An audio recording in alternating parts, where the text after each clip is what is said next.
So yeah, the Windrush scheme, as a result of lots of people migrating to the United Kingdom after the war, obviously some of them have participated in the war, but after the end of the war, a lot of Commonwealth citizens migrated to the United Kingdom. There was a shortage of manpower, and people came here for the benefit of the motherland, but they weren't received necessarily in that manner. Kind of attitudes and views started to change immediately, even though there was a dire need here in the United Kingdom. But yeah, the scheme was set up in order to address and redress shortcomings with regards to those that had migrated here and remained undocumented. They were not given any kind of formal status. Well, they had status, lawful status, but it wasn't documented, such that many years later, when they were required to be proving their status, when immigration laws became tighter and the government and United Kingdom wanted to kind of restrict the flow of people here, they were left in limbo.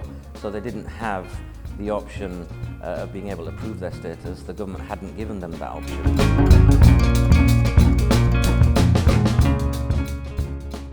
Well, I think they're a step in the right direction, and it's an acknowledgement of the failures historically. However, they're very lacking. You know, they're not fit for purpose at all. The process is complex. The evidential burdens that are placed upon people are not achievable, because if you've had somebody that's undocumented, he's fallen foul of the system in any event. So he's not had the employment record. He's not necessarily had the benefits that would be associated with a normal citizen. So then to later request them to produce huge amounts of documentation to prove their residence historically is difficult, if not impossible. So the scheme has many shortfalls. It's complex. Majority of people have a lack of trust in relation to it because effectively the government who created the issue is now trying to address it. So there should be some independence.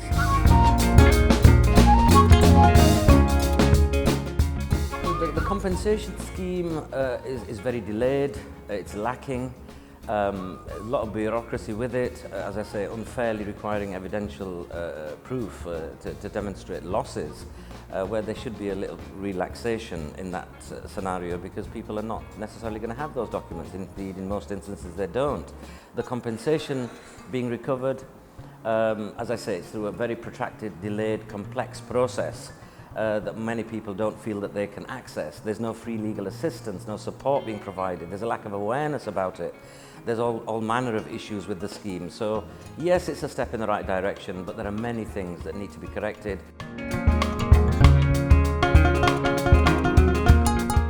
Yeah, I think there's many changes that the Home Office can impose. Firstly, to have some kind of impartiality, independence in that process, because they were the ones that caused the harm, yet they are the ones that are now supposedly going to compensate for it. So there seems to be a little bit of a conflict of their interest within that. So to have some independence, to simplify the process, to speed up the process. There are significant delays. These kinds of things, but also more importantly, the foundation that's led to this whole hostility in the environment, it needs to be removed. There needs to be a level of compassion and acknowledgement of the sacrifices that people made to come here to benefit the United Kingdom at a time when it needed support, and they did it wholeheartedly, willingly, without any kind of coercion or duress. They were invited to come here, they did so, and there ought not to be that hostility towards them that politicians are latching onto for their own political reasons.